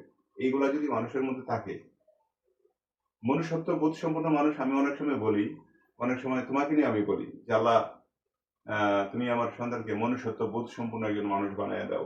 কিন্তু আমরা মুখে মুখে বলি, কিন্তু মনুষ্যত্ব বোধ কি, এটা কি অনেকেই হয়তো পড়ে। যেমন কেউ একজন গান গাইলো, গানটা পড়লো, পড়ে একটু মজা নিল, পরে শেষ। কিন্তু আমরা কিন্তু ভিতরে গিয়ে অর্থগুলো বুঝি না যে আসলে এই মনুষ্যত্ব বোধের বিষয়টা কি। মনুষ্যত্ব, মানবতা বোধ, মনুষ্যত্ব বোধ, এগুলো যদি না থাকে মানুষের মধ্যে, এই সমাজের মধ্যে, তাহলে তো আমরা ধ্বংসের দ্বার আপনাতে চলে যাবো। এখন মুসলমান সারা বিশ্বে, এই মুসলমানদের মধ্যে দ্বন্দ্ব, মুসলমানের হানাহানি, এই যে সারা দেশে ছিনতাই, দর্শন, চাঁদাবাজি, এগুলা কি হয়? বাড়তেছে। নৈতিক শিক্ষার যে অবক্ষয় হচ্ছে আর কি। রাইট। এই ব্যাপারে তুমি একটু যদি বলো, নৈতিক শিক্ষাটা তোমার কাছে কি মনে হয়? শিক্ষা বলতে পুরোটা আসে হচ্ছে আমাদের অন্তর থেকে। আমরা কি করব বাইরে তো কেউ জানে না। তো পুরোটা নির্ভর করতেছে তোমার নিয়তের উপরে। আমরা যাই করি, সকল কিছুর ফলাফল নির্ভর করে তার নিয়তের উপরে। তো আমি কি শিখতেছি, আমি কেন করতেছি, বা আমি কেন করব, কোন কাজটা সমাজের মানুষের জন্য ভালো হবে, কোনটা ক্ষতিকর, কোনটা কেবলমাত্র আমার জন্য ভালো কিন্তু আরেকজনের জন্য খারাপ, ওইটা তো বুঝতে হবে। ওইটাকে বলে মানুষত্ব বোধ। আমি একটা জিনিস উপভোগ করতেছি, আমি একটা জিনিস ভোগ করতেছি, আরেকজনের প্রাপ্যটা পাইতেছি কিনা, ওইটা খেয়াল রাখতে হবে। এটাকে বলে মনুষ্যত্ব বোধ। কেবলমাত্র নিজেরটা নিয়ে বসে থাকলে হবে না, আরেকজনেরটা চিন্তা করতে হবে। জন্য বলে ত্যাগের মধ্যেই রয়েছে প্রকৃত সুখ। এটা আছে অনেক জায়গায়, হাদিসে আছে, কোন আয়াতে আছে। তুমি যত দিবা তুমি তত পাবা। মহান আল্লাহ তাআলা খুশি করতে হবে। কিন্তু বর্তমান সমাজে আসলে কেউ দিতে চায় না, সবাই পেতে চায়, যত পাইতে চায়। মানে একটা জিনিস পাওয়ার পরে আরেকটা পেতে চায়, কিভাবে আরেকজনেরটা হক মেরে খেয়ে নিবে, কেবলমাত্র নিজেরটা নিয়ে সন্তুষ্ট থাকে। কিন্তু আসলে ইসলাম এটা না। তুমি যেটা পাবা সেটা যাতে আরেকজন পায়। তোমার প্রতিবেশীর হক যাতে তুমি রক্ষা করতে পারো। তুমি মাংস দিয়ে খেয়ে ঘুমিয়ে যাওয়া, তোমার প্রতিবেশী ভাত পাইলো না, তুমি তো বুঝলো না, তোমার কোরবানি হবে না, তোমার মনুষ্যত্ব বোধ নাই, তোমার দিনে ঘাটতি দেখা দিবে, এই আর কি। Very good. সেটাই। আর নৈতিকতা বোধ সম্পন্ন মানুষ হলো, নৈতিকভাবে যদি মানুষ না হয়, আহ, যেমন যে কালচার বর্তমানে যে অরাজকতা দেশে চলছে, যুব সমাজের যে চরিত্রের যে অবনতি, আহ, ছেলেরা মোবাইলে আসক্তি হয়ে যাচ্ছে, যে ছেলেরা নেশায় আসক্ত হয়ে যাচ্ছে, একটা সন্তানকে তার বাবা অনেক স্বপ্ন দেখে যে আমার সন্তান আমার বড় হবে একদিন, তারপর সেই সন্তান আমার দুঃখের সাথী হবে, আমার বন্ধু হবে, আমার দুঃখ গুছাবে। কারণ আমি আমি সারাদিন চাকরি করি। ধরো আজকে লাইভে তোমাকে বলি, অনেকের সামনে বলি, আমি চাকরি করি। চাকরি করি যখন অনেক কষ্ট পাই, হয় না, অনেক সময় কষ্ট পাই না, আমরা চাকরি করতে টায়ার্ড হয়ে যায়। অনেক সময় তোমার কথা ভাবি, অথবা তোমার ভাইয়ার কথা ভাবি, ছোটদের কথা ভাবি যে আমার তো একদিন সুখ আসবে, কারণ আমার তুমি অনেক অনেক বড় অফিসার হবে একদিন, অনেক বড় শিক্ষিত হবে একদিন, তখন তোমার তোমার অনেক নাম হবে, খ্যাতি হবে, তুমি মানুষের কল্যাণে কাজ করবে। তখন এই সেই তুমি কবে মানুষের কল্যাণে কাজ করবে, কবে তুমি মানুষের মতো মানুষ হবে, সেই সেই চিন্তা যখন আমি করি তখন আমার হৃদয় ঠান্ডা হয়ে যায়, আমার কষ্ট থাকে না। একজন মা, একজন বাবা তার সন্তান যখন ভালো মানুষ হয়, অথবা নৈতিকতা বোধ সম্পন্ন, মনুষ্যত্ব বোধ সম্পন্ন মানুষ হয়, তখন তার কষ্ট থাকে না। যেমন একজন মা যখন সে তার সন্তানকে গর্ভে ধারণ করে, যেমন হয় কি 10 মাস 10 দিন পর, আর এখন তো 9 মাসে 8 মাসে, যাই হোক 10 মাসের বাচ্চা, 10 মাস 10 দিন গর্ভধারণ করার পরে বাচ্চা, এত বাচ্চা প্রসব বেদনা তুমি তো অনুধাবন করতেই পারো, তাই না? তুমি এখন বড় হয়েছো, তাই না? সেই ক্ষেত্রে তখন বাচ্চাটা, এবং ইউটিউবে অনেকগুলো, ফেসবুকে দেখা যায় যে বাচ্চাটা যখন হয়, এই নারী চেরার দম, মানে বাচ্চার নারী আর মায়ের নারীর এবং বাচ্চার নারীর যে ইয়ে থাকে, কানেকশন থাকে, এটা কিন্তু ডাক্তাররা কাটে। তার মানে মানে এই বিষয়টা অনেক জটিল না, অনেক জটিল। এই জটিল এটা কাটে নাই, যেটা নাই বলে আর কি। এই যে নারীর যুক্ত, এবং এই যে 10 মাস 10 দিন গর্ভে ধারণ করার পরে যে বাচ্চার যে মানে জন্ম দেওয়ার যে কষ্ট, বাচ্চার চেহারা দেখলেই মা ভুলে যায় সব দুনিয়ার কথা। এখন এই সন্তানকে মা আবার 2 বছর কি করে দুধ পালন করে, দুধ পান করান, লালন পালন করেন।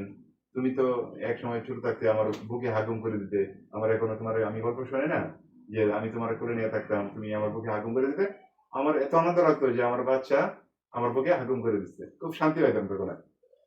এখন এই শান্তি, এই যে কষ্ট, এটা ত্যাগ, স্যাক্রিফাইস না? ধরো এই যে তুমি আর বড় হচ্ছ, তোমার মতো লাখ লাখ পোলাপান আছে সারা বাংলাদেশে, এরা পড়াশোনা করছে, বড় হচ্ছে, এদের আশা কি? বাবাদের, মাদের স্বপ্ন কি?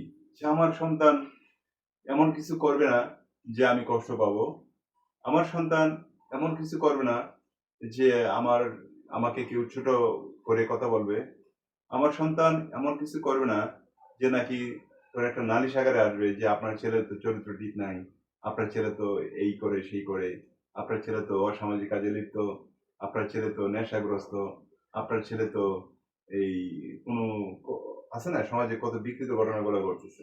এটা কোনো বাবা মা কোনোদিন একটা সন্তানের কাছ থেকে আশা করে না। এখন একটা ছেলে যদি ভুল করিয়ে ফেললো, সে ধরো একটা মারামারি করলো স্কুলে গিয়ে, অথবা কেউ একজন সিগারেট খাইলো, অথবা কেউ একজন নেশা করলো, হচ্ছে না বর্তমান কালচার তুমি দেখতেছো, কিন্তু মারা তার সন্তানকে, বাবারা তার সন্তানকে বুঝতে দেয় না সে তার হার্টে কতটুকু আঘাত সে পেয়েছে, তার হৃদয় ভেঙে চুরমার হয়ে যায়, একেবারে চুরমার, মানে এত চুরমার হয় যে তার স্বপ্ন, তার ভবিষ্যৎ, তার যত ধরনের আকাঙ্ক্ষা তার এই সন্তানের উপরে, সে ছেলে হোক অথবা মেয়ে হোক, বাবা মার কাছে তার সন্তান, সে যদি পড়াশোনা করে তাও প্রিয়, যদি কেউ পড়াশোনা না করে সমান প্রিয়, যদি কেউ দোকানদারি করুক তাও সে প্রিয়, যদি সে চা বিক্রি করে তাও সেই সন্তানের বাবার কাছে সে প্রিয় সন্তান। এনে কোনো ক্লাসিফিকেশন হওয়ার কোনো সুযোগ নাই। এই জায়গায় কোনো ধরনের গা বেগের ভালোবাসার কোনো ঘাটতি নাই। তুমি পড়াশোনা করছো, আরেকটা ছেলে পড়াশোনা করছে না, অর্থনৈতিক কারণে পড়াশোনা সে না করতে পারে, সে স্কুলগামী না, আচ্ছা না হোক, কিন্তু তার বাবা তার মা তাকে নিজের জীবনের চেয়ে বেশি ভালোবাসে, যেমন আমি তোমাকে নিজের জীবনের চেয়ে বেশি ভালোবাসি। এই সন্তানরা যখন বিপদগামী হয়ে যায়, তখন তার এই কষ্টের কথা সে এত ছোট হয়, এত এত কষ্ট পায় যে কাউকে কিছু বলতেও পারে না। হয়তো রাতের নিশীথে চোখের অন্তরালে সে ডুকরিয়ে টুকরিয়ে কাঁদে। তুমি তুমি বিশ্বাস করো কিনা যে সন্তান যখন অশালীন কাজ করে, সন্তান যখন তার বাবা মায়ের এবং এবং তার বোন, ধরো একটা ছেলে নেশাগ্রস্ত হয়ে গেল, সেই একটা ছেলে নেশাগ্রস্ত হওয়ার কারণে তার টোটালি তার সংসারে অমনীষার অন্ধকার নেমে আসে। আশা করি তুমি বুঝতে পারো। এই অন্ধকার কাটানোর ভাষা কারো নাই। তার বাবার ঘুম হারাম হয়ে যায়, তার মায়ের যে স্বপ্ন, সেই স্বপ্ন একদম মাটির সাথে মিশে যায়। এটা এই জায়গায় যে ছেলেগুলো যারা বিপদগামী হয়ে যায়, এই সন্তানদের জন্য আল্লাহ তাআলা তাদেরকে হেদায়েত করুক। আমি চাই না পৃথিবীর কোনো মা তার সন্তান অথবা কোনো বাবার সন্তান সে যেন বিপদগামী না হয়। কারণ যেহেতু আজকে ঈদের আলোচনা, তবু এটাও একটা আলোচনা যে নৈতিকতা এবং চরিত্র গঠন, বিশেষ করে ইয়াং জেনারেশন তোমরা যারা আছো, তাদের চরিত্র গঠন যদি সুন্দর না হয়, তোমরা একদিন এই দেশকে নেতৃত্ব দিবে। তোমাদের মতো ছেলেরা লাখ লাখ ছেলে আছে, এই ছেলেরা এই দেশের একদিন কেউ চাকরি করবে, কেউ ব্যবসা করবে, কেউ রাজনীতি করবে, এটা স্বাভাবিক, তাই না?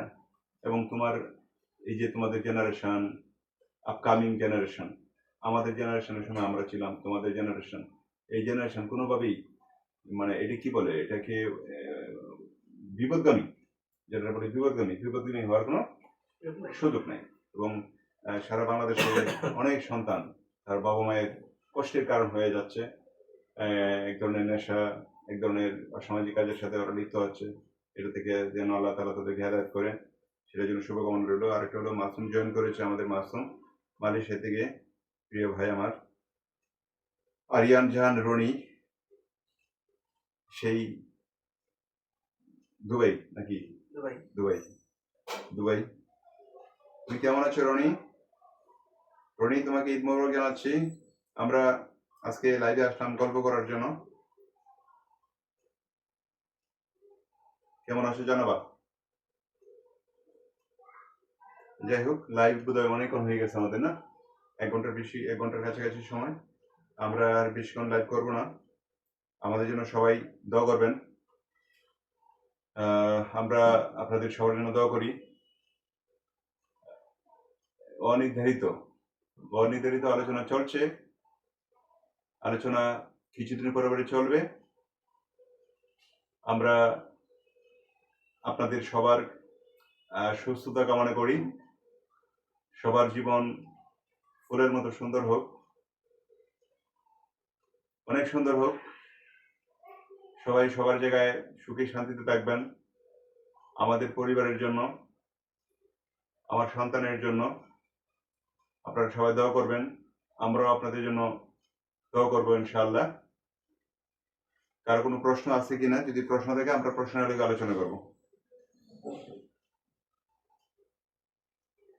আচ্ছা, তুমি এই যে জেনারেশন, তোমাদের জেনারেশনের উপর, তোমার এই যে স্কুলগামী যারা আছে, ছোট ভাই, ধরো তুমি এসএসসি পরীক্ষা দিচ্ছ, আরো যারা আছে, তাদেরকে মানে সুনাগরিক হওয়ার জন্য, সুন্দর চরিত্র গঠন করার জন্য তোমার কি বক্তব্য আছে? 2 লাইনে যদি বলো। ধন্যবাদ। প্রথমত আমাদের যে জেনারেশনটা এখন আছে, যেটাকে বললাম জেন জি, সেই ক্ষেত্রে সবার ক্ষেত্রে একটা জিনিস কাজ করে, পড়াশোনার দরকার নেই। তো এটা হচ্ছে একটা প্রথম সমস্যা। পড়াশোনার একেবারে দরকার নেই, আমার টাকা লাগবে, আমি টাকা কামাবো, সুন্দর একটা জীবন লিড করবো। এর পিছনে একটা কারণ, মূলত একটা কারণে এটার পিছনে, এটা হচ্ছে ওয়েস্টার্ন কালচার।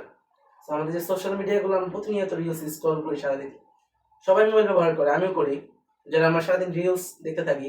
তো আমাদের সামনে এমন কিছু আসে যে এত সহজ টাকা কামানো, দুনিয়াটা অনেক বড়, বাংলাদেশ তো কিছুই না, এই দেশে থাকার কোনো দরকারই নাই।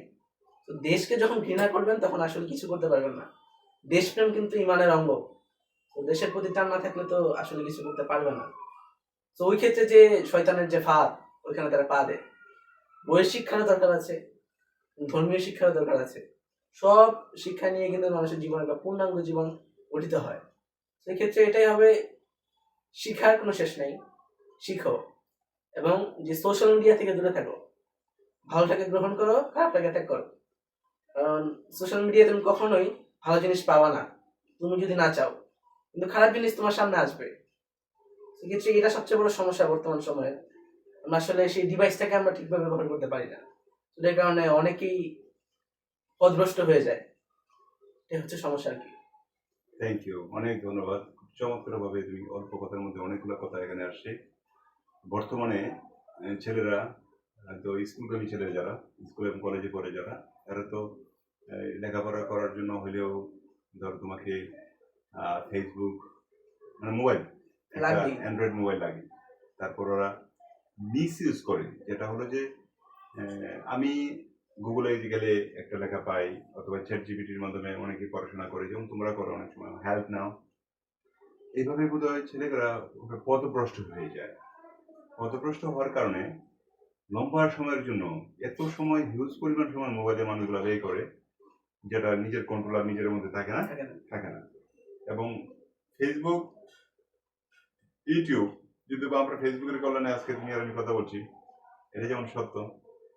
আমি এখন একটা কথা যদি বলি, ফেসবুক আমার বিরুদ্ধে যাবে, তবু আমি জাতির কল্যাণের স্বার্থে, যুব সমাজের স্বার্থে, দেশের স্বার্থে, মানবতার স্বার্থে, এটা কিন্তু এক ধরনের একটা ফাঁদ। মানে একজন ভদ্রলোক বলছিল, আমার সিনিয়র একজন আমাদের বিশ্ববিদ্যালয়ে কয়েক বছর আগে, যে ফেসবুক হলো শয়তানের ফাঁদ। এখন ফেসবুক শয়তানের ফাঁদ, কারা কারা সুন্দর সুন্দর কথা ফেসবুকে পায়, সুন্দর সুন্দর গান পায়, গান পায়। ওরা একটা ছেলে 1 ঘন্টা যদি বই পড়ে, তুমি আমার কথা বিশ্বাস করতে বাধ্য, তোমার বাস্তবের জীবনের সাথে মিলে যাবে। একটা লোক, ধরো তুমি 1 ঘন্টা পড়বে কোনো একটা বিষয়, সেটা বিজ্ঞান হোক অথবা বাংলা হোক, পড়তে তোমার বোরিং মনে হবে, যে 1 ঘন্টা পড়তেছি, মানে 1 ঘন্টা মানে 2 ঘন্টা মনে হবে। কিন্তু ফেসবুকে যখন তুমি 1 ঘন্টা চ্যাটিং করবে, তখন 2 ঘন্টা চলে যাওয়ার পরে তোমার মধ্যে কোনো এনার্জি লস হয় নাই।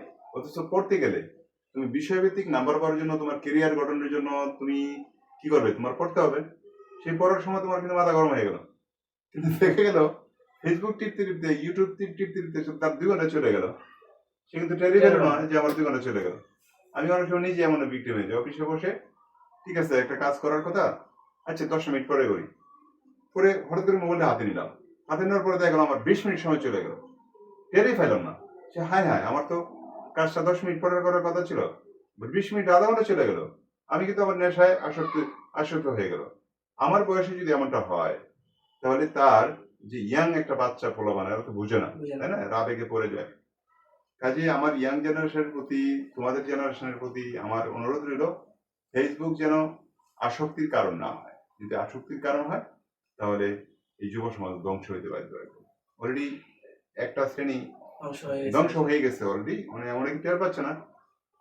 তোমাদের মতো সচেতন বলবান হয়তো তোমরা বুঝে চলো, কিন্তু খুবই সতর্ক থাকতে হবে মোবাইল ব্যবহারের ক্ষেত্রে, খুবই সতর্ক থাকতে হবে ফেসবুকের ক্ষেত্রে, খুবই সতর্ক থাকতে হবে ইউটিউবের ক্ষেত্রে। যেহেতু সময় একটা গুরুত্বপূর্ণ জিনিস, এবং যেহেতু আমরা ইসলামী আলোচনার মধ্যে ছিলাম, আমি কথাটা না বলে পারতেছি না। তোমার জীবনের এবং আমার জীবনের, তোমার জীবনের এবং আমার জীবনের প্রত্যেকটা সেকেন্ড টু সেকেন্ড, প্রত্যেকটা মিনিট টু মিনিট, প্রত্যেকটা ঘন্টার পাই টু পাই হিসাব দিতে ভালো লাগে তাদের কাছে। এটা কোনো কনফিউশন আছে? কোনো সন্দেহ আছে? আমাদের এবং তোমার, আমরা পৃথিবীর সমস্ত মানুষকে প্রত্যেকটা সেকেন্ডের হিসাব দিতে হবে। তুমি প্রতি সেকেন্ড কি কি কাজে লাগাইলা, প্রত্যেকটা মিনিট কি কি কাজে লাগাইলা। এটা কল্যাণকর কাজ ছিল নাকি অকল্যাণ? কারণ তোমার পাশে দুই কাঁধে দুইজন ফেরেশতা কিন্তু তোমার নোট করতেছে। তুমি যেমন এনে নোট করো, পরীক্ষার হলে খাতায় নোট করো, অঙ্কের নোট করো, গণিতের নোট করো না, যে আমি স্পেশাল একটা নোট করে আমার নাম্বার কিভাবে ভালো পাইতে হবে। তোমার কৃতকর্ম, তুমি সারাদিন কি ভাবতেছিলা, কাকে নিয়ে ভাবতেছো, কি ভাবতেছো, কি তোমার প্ল্যান, সেই প্ল্যান কিন্তু মহান রব সেকেন্ড টু সেকেন্ড তোমাকে ওয়াচ করতেছে। কেন আমরা দুনিয়ার মুহে পড়িয়া, হয়তো দুনিয়ার লোভে পড়িয়া, ভালো খাওয়ার জন্য, ভালো চলার জন্য, নিজে ভালো থাকার জন্য সবকিছুকে আমরা জলাঞ্জলি দিচ্ছি, ঠিক কিনা? এটা করা যাবে না। এই কাজে যারা আছে সবাই ভ্রান্তির মধ্যে আছে। এই যে আল্লাহ তাআলা সবাইকে আমাদের এই ধরনের বিভ্রান্তি থেকে দূরে রাখুন, সেই মহান রবের নিকট সে প্রার্থনা করছি। শামীম জয়েন করেছে অনেক পরে। শামীম, কেমন আছো তুমি? ঈদ মোবারক ভাই, আমার ছোট ভাই, খুব প্রিয় মানুষ আমার, যদি আমার শ্বশুর বাড়ির লোক, কেন্দ্র থেকে জয়েন করেছে আমাদের লাইফে। তুমি শামীমকে অবশ্যই ছিল, শামীমকে তুমি ঈদ মোবারক দিতে পারো। ঈদ মোবারক। হ্যাঁ শামীম, তোমাকে আল মুক্তাদির মাহিনের পক্ষ থেকে ঈদ মোবারক, আমার পক্ষ থেকে ঈদ মোবারক। তোমার আব্বুকে আমার সালাম দিবা। তোমাদের বাসার সবাইকে সালাম দিবা। গত ঈদে তো আমরা শামীমদের দেখা বাড়িতে হয়েছিল আমাদের, দেখা হয়েছিল ঈদের মাঠে, এবং নামাজ আদায় করলাম একসাথে। নামাজে আমরা একসাথে একই কাতারে নামাজ আদায় করেছিলাম। খুবই চমৎকার একটা ঈদগার মাঠ, যেহেতু গ্রামীণ মাঠ, খুব সুন্দর সাজানো গোছানো, ছোট হলেও সাজানো গোছানো ছিল। সবার প্রতি দেওয়া রইল শামীম, ঈদ মোবারক আবারও। আমরা তো লাইভে কিছু জানতে পারি না। অনেক ধন্যবাদ। আজকে যারা লাইভ দেখছিলেন, আমরা বারবারই আসবো। আমরা চেষ্টা করব আপনাদের বাতিজাকে নিয়ে মাঝে মধ্যে কথা বলার জন্য।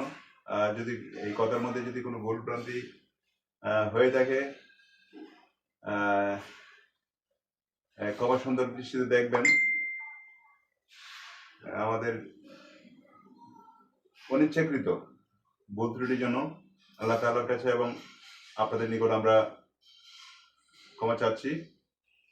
যেহেতু আমরা কেউ প্রফেশনাল না, একদম কি আমজনতা না, সাধারণ জনগণ।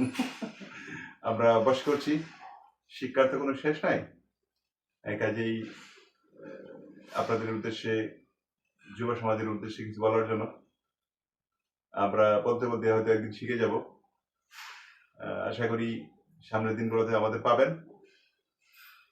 আমরা আপনাদের সাথে আছি, আপনারাও আমাদের সাথে থাকুন। আরো কি কোন প্রশ্ন করবেন? আর লাস্ট 2 মিনিট, তোমার ইচ্ছা মতো তুমি বলতে পারো কোনো আলোচনা থাকলে। এতটুকুই, আমরা সবাই সবার জন্য দোয়া করব, আমরা যাই করি দেশের জন্য কাজ করব। তোমার পরীক্ষার রেজাল্ট যাতে ভালো হয়, আমার জন্য দোয়া করবেন। আমি এসএসসি পরীক্ষা দিলাম, এসএসসি 2026 ব্যাচ ছিলাম, এবং আমাদের সামনে যেটা প্র্যাকটিক্যাল আছে, এমনি লিখিত পরীক্ষা সব শেষ। এটা একটা ভালো রেজাল্ট করে আমি সামনের জীবনে পা রাখতে পারি এবং ভবিষ্যতে দেশের জন্য কিছু করতে পারি।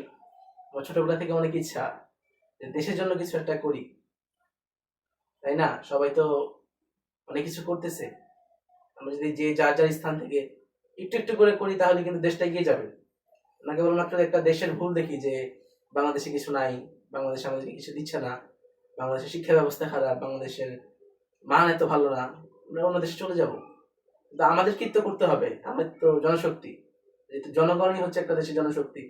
আমরা কাজ করলে একটা সুন্দর দেশ আমরা গঠন করতে পারবো, এবং সবাই মিলে কাজ করি, দেশটাকে সুন্দর করে গড়ে তুলি। অনেক চমৎকার বলেছো, অনেক চমৎকার। তোমার কাঙ্ক্ষা জয়েন করেছে, এইভাবেই আমরা আটকে যাই। অনেক সময় 1 ঘন্টার লাইভ 1.5 ঘন্টা হয়ে যায়, কিন্তু জানোই আমি একটা যখন লাইভ করছি না, যেমন কবির, তোমার এক আঙ্কেল, সে বাংলাদেশ নৌবাহিনীর একজন গর্বিত সদস্য, চট্টগ্রাম থেকে জয়েন করেছে। তোমাকে ঈদ মোবারক দিয়েছে, আমাকে নাকি তোমাকে? ঈদ মুবারক। তোমার আঙ্কেল ঈদ মোবারক আঙ্কেল, মানে তোমাকে বলেছে আমার ছোট ভাই কবির। কবির, তোমাকে ঈদ মোবারক। আমাদের বাপফুলার পক্ষ থেকে, আমাদের পরিবারের সবার পক্ষ থেকে তোমাকে অনেক অনেক ধন্যবাদ জানাচ্ছি এবং অনেক অনেক শুভেচ্ছা জানাচ্ছি। তুমি অনেক ভালো মানুষ, অনেক প্রিয় মানুষ, আমাদের সবারই প্রিয় মানুষ। এবং আমার তুমি নিজে জানো যে এলাকার যুব সমাজ তোমাকে অনেক পছন্দ করে। তুমি এলাকার যুব সমাজকে নিয়ে যে সুন্দর চিন্তা করো, সেটার জন্য আল্লাহর পক্ষ থেকে তুমি অনেক যা যা পাবা। আল্লাহ তাআলা তোমার সেই সৎ ইচ্ছা কবুল করবেন ইনশাআল্লাহ। আমরা সাথে আছি। কবির একটু প্রসঙ্গ বলি, কবির সে একটা কয়েকদিন পরে বাড়িতে যাবে, সে একটা পাঠাগার করবে আমাদের বাড়িতে, এমন একটা ইচ্ছা প্রকাশ করেছে। তোমাকে বোধ বলি না, বুঝলে একটু না, আজকে একটু লাইভে বলে দিলাম আর কি, যদি 2-4 জন শুনে শোনো। কবির ভালো ছেলে, কবির অনেক আমার প্রিয় মানুষ। যে সে কিছুদিন আগে রেবে ছিল, ডিসিপ্লিনের লোক, এবং যেহেতু একটা বাহিনীতে চাকরি করে, নৌবাহিনী ডিসিপ্লিনের, বাংলাদেশ ডিসিপ্লিনের অন্যতম জায়গা, সে একটা পাঠাগার তৈরি করার জন্য ইচ্ছা প্রকাশ করেছে। এবং যুব সমাজের যে নৈতিক অবজ্ঞ, একটু আগে যে আলোচনা করতেছিলাম, কবির এটা নিয়ে খুব টেনশনে আছে। এবং সে, আমরা যারা বাইরে থাকি, আমরা তো এক চিন্তা করি, এবং যারা গ্রামে থাকে, গ্রামের মানুষের চিন্তা ভাবনার মধ্যে আমাদের চিন্তা ভাবনা অনেক পার্থক্য। যেমন তুমি শহরে থেকে যে চিন্তা ভাবনার মধ্যে আসো, গ্রামের পোলাপান কিন্তু এই চিন্তার মধ্যে নাই। তুমি তো, আমার জীবনে আমি কোনো নেশা তো দূরের কথা, আমি সিগারেট পর্যন্ত একটা সিগারেট আমি খাই নাই। আশা করি তুমি জীবনে এই ধরনের প্রভাব তোমার জীবনে পড়বে না। তুমি অবশ্যই এটা থেকে এড়িয়ে চলবে। এবং গ্রামের পোলাপান যে যুব সমাজ, বিশেষ করে আমাদের এলাকার যুব সমাজের খুব অবক্ষয় হয়েছে, সেটা নিয়ে কবির খুব টেনশনে আছে এবং আমার সাথে বিষয়টা শেয়ার করেছিল। আমি তার সাথে একমত পোষণ করেছি যে ইয়েস, তুমি থাকো, আগাও, আমরাও একসাথে আছি জাস্ট মানুষের কল্যাণের জন্য। কাউকে অপমানগ্রস্ত করার জন্য, কাউকে ছোট বানানোর জন্য আমাদের উদ্দেশ্য না। উদ্দেশ্য হলো মানুষের, আমরা কিভাবে জনমানুষের কল্যাণ করতে পারি, কিভাবে পাঁচটা মানুষের, যদি সে ভুল করে ফেলে, একটা মানুষ ভুল করতে পারে জীবনে, মানুষ ভুল করবে। যেমন তুমি একটা অঙ্ক করলা 10টা, একটা অঙ্ক ভুল হয়ে যেতে পারে না?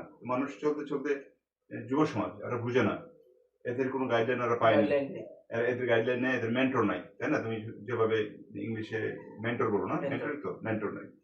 সেই যে গাইডলাইন না থাকার কারণে এবং এই যুব সমাজ এই কোরআন এবং হাদিসের যে ইসলামের যে দর্শন তাদের ভিতরে না থাকার কারণে এরা অলরেডি বিপদগামী হয়ে গেছে কিছু ভাই আমাদের। তারা কিন্তু আমাদের আপনজন, খুবই কাছের মানুষ, খুব কাছের আমাদের চারপাশের যুব সমাজ। ওদেরকে আমরা সুন্দর আচরণ দিয়ে, সুন্দর ব্যবহার দিয়ে, সুন্দর একটা গাইডলাইন দিয়ে, প্রয়োজনে আমরা অর্থনৈতিকভাবে আমরা সমস্ত যুব সমাজ মিলে ওদেরকে আমরা হেল্প করতে পারি, সাহায্য করার একটা প্রক্রিয়ার মধ্যে আমরা রেখেছি। এটা হলো একটা পার্ট। আর একটা পার্ট হলো আমাদের এলাকার যারা কলেজে না গেলেও স্কুলে যে বাচ্চাগুলো পড়ে, সেই বাচ্চাগুলোর গাইডলাইন দেওয়ার জন্য। যেমন তুমি মাঝে মধ্যে যাবে, আমিও যাব, কবির যাবে, আরো কয়েকজন চাকরিজীবী আমাদের এলাকায় আছে। তাদেরকে আমরা নৈতিক শিক্ষা নিয়ে একটু একটা ক্যারিয়ার একটা হতে পারে, অথবা ক্যারিয়ার বর্তমান বিশ্বের সাথে সমসাময়িক বিষয়গুলো নিয়ে তুমি বুঝাইলা। তারপরে স্কিল ডেভেলপমেন্টের একটা ব্যাপার আছে, একটা মানুষের হয়তো আচার-আচরণ কিভাবে করবে।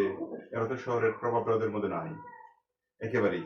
কিছু কিছু খুব দরিদ্র পোলাপান আছে, ওরা সুযোগটা পায় না। হ্যাঁ, সেই সুযোগটা ওরা পায় না। মাসে একবার হলো, 6 মাসে একবার হলো, বছরে ঈদ উপলক্ষে গেলাম, আমরা একসাথে গেট টুগেদার করলাম, ওদের সাথে আমরা মিলিত হলাম, ওদের কাছ থেকে ওদের সমস্যাগুলো জানলাম। একটু ফেলে দিতে হবে, কল করছে একজন। হ্যাঁ, চলে গেছে। হ্যাঁ, সেই ক্ষেত্রে আমরা আমাদের বিষয়গুলো জানলাম, ওদেরকে শেয়ারিং দিলাম। যদি কেউ আমাদের দ্বারা উপকৃত হয়, হলো আমরাও তাদের পিছনে কিছু খরচ করলাম, কিছু বই খাতাপত্র কিনে দিলাম, যাদের অর্থনৈতিকভাবে দুর্বল তাদেরকে সাহায্য করা, জাস্ট মানবতার কল্যাণের জন্য যতটুকু করার ততটুকু একটা প্ল্যাটফর্ম তৈরি করা, একটা বীজ বপন করা। যেহেতু এখনো কেউ শুরু করেনি অথবা আগে কোনো কারণে হয়নি, এই জায়গাটা আমাদের অনেক কাজ করার ইচ্ছা রয়েছে। কবির আমাদের সাথী। কবির, আশা করি তুমি আমার কথাগুলো শুনছো। তুমি ভালো থাকবা, তোমার জন্য অনেক দোয়া রইল। আমরা আজকে এখানেই লাইভ শেষ করবো ইনশাআল্লাহ। পরের লাইভে আবার দেখা হবে। সবার জন্য দোয়া এবং শুভকামনা। ফি আমানিল্লাহ। আসসালামু আলাইকুম ওয়া রাহমাতুল্লাহি ওয়া বারাকাতুহু।